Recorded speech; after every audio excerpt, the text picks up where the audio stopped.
Hello, I'm Patty Kay, and this is the U-Shaped Business Show. And today, our topic is to start with why. This is about mission, vision, purpose, values. A lot of these terms get thrown about, and I went down a rabbit hole looking for an actual definition of what this what's the difference between a mission and a vision and a purpose. And this is what I've settled on for myself, because there's a lot of different opinions out there, a lot of different perspectives. And the one I liked is really the question of what is the purpose behind your business? Why does your business exist? That being your mission, your purpose. Simon Sinek would call it your why.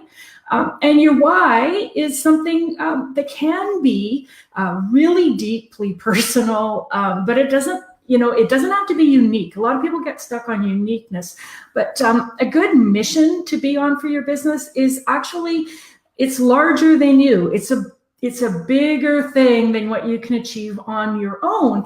And part of the reason for having a mission behind your business is so that you can find the other people who are on the same path, other people who are doing the same kind of work in the world, that have the same kind of ideas for how they want things to be, the kinds of changes that they are making.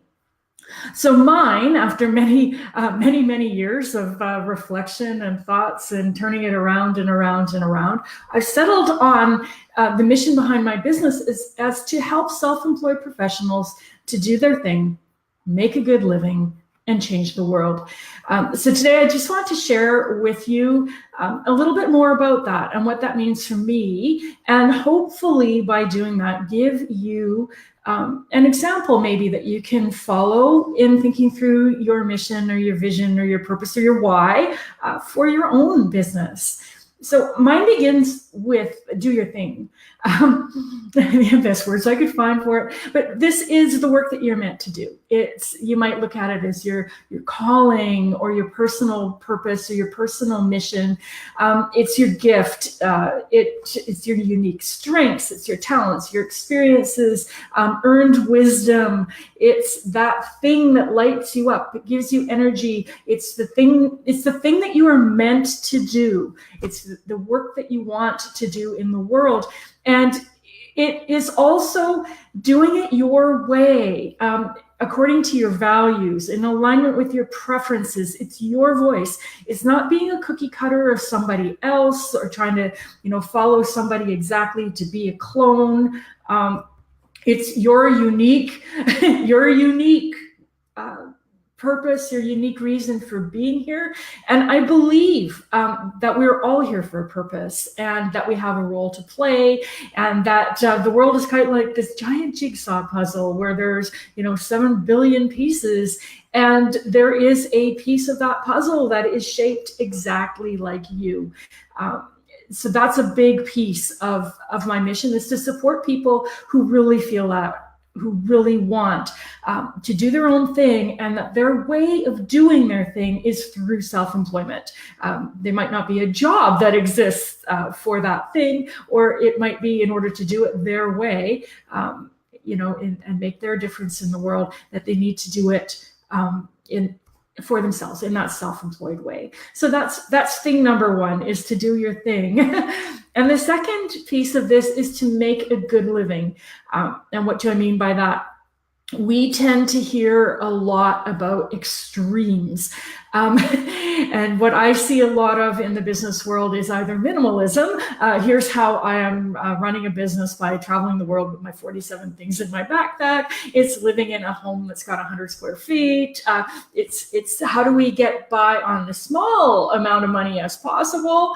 And then on the other side, there's grow big, become an internet celebrity, make millions and millions of dollars, and live in this luxurious celebrity kind of world. It's all about first class flights and luxury accommodations. And there's a when a lot of people talk about abundance, what they mean is the abundance of money, abundance of material things. And it's kind of like, okay, there's your choice. You can live on a shoestring on less than nothing, or you can make gazillions and gazillions. In between those two extremes is a vast amount of territory that I'll call enoughness.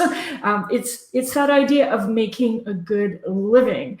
And it's different for every person, but for me, enoughness has a degree of comfort to it. It's not having to worry about money. It's, when I say making a good living, it's a comfortable living. It's enough to provide for yourself really well and for your family, and to engage in self-care. To be able to vote with your wallet and make ethical choices in your shopping requires a reasonable amount of money.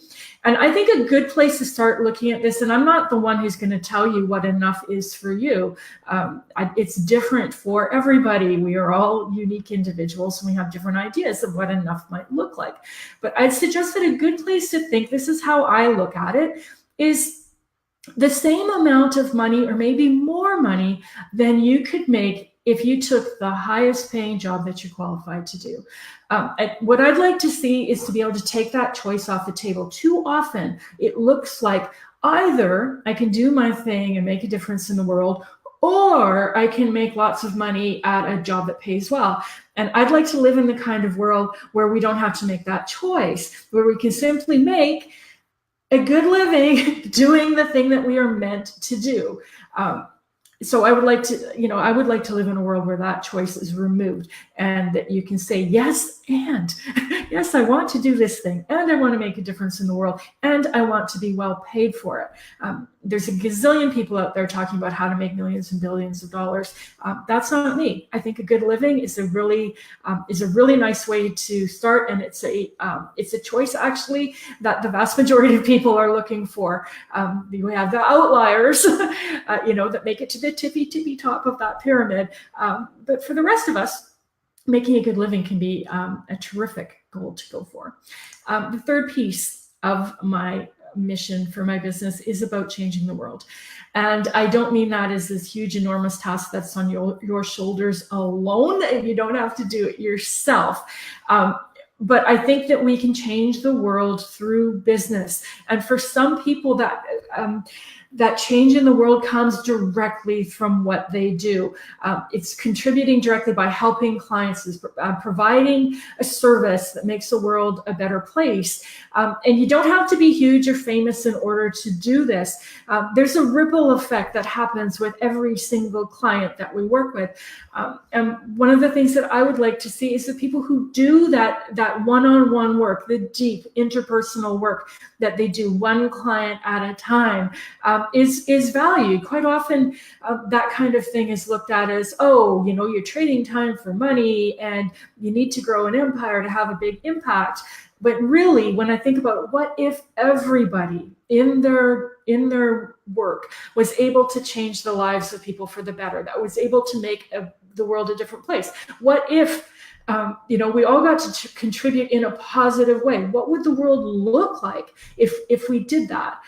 So for some people, that's direct. If you're a counselor, if you're a wellness practitioner, if you're a life coach, that's life-changing work that you're doing one person at a time. And when one person grows and evolves and gets healthy and learns better communication skills, they have this ripple effect that happens out into their world, all of the people that they come into contact with, their friends, their families, their colleagues. And it's like you're setting off a chain of dominoes, and it ripples out. So you don't have to be huge to do that.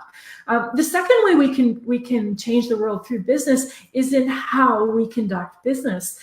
It's about doing business in a way that's honorable and respectful, and that it matches up with your personal values. Things like honesty and integrity, instead of psychological manipulation, instead of making people feel bad. What if we could do business in a positive way? We could look at the environmental impacts, the social impacts, things beyond just money. Personally, I would like to see smaller businesses thrive, smaller, more personal, more creative, and more equitable. Instead of this pyramid of people at the tippy top making all the money and people at the bottom being destitute, what about those people in the middle? Can we flatten that a little bit? Can we make that more equitable? And I believe that if we change the way we do business, that we can change the world. So that's me. That's my mission. That's my mission for my business. And you can find me at pattykay.com. And if you'd like to get in touch with me, I would love to hear the mission behind your business. Have a fantastic day. I will see you back here tomorrow. Bye for now.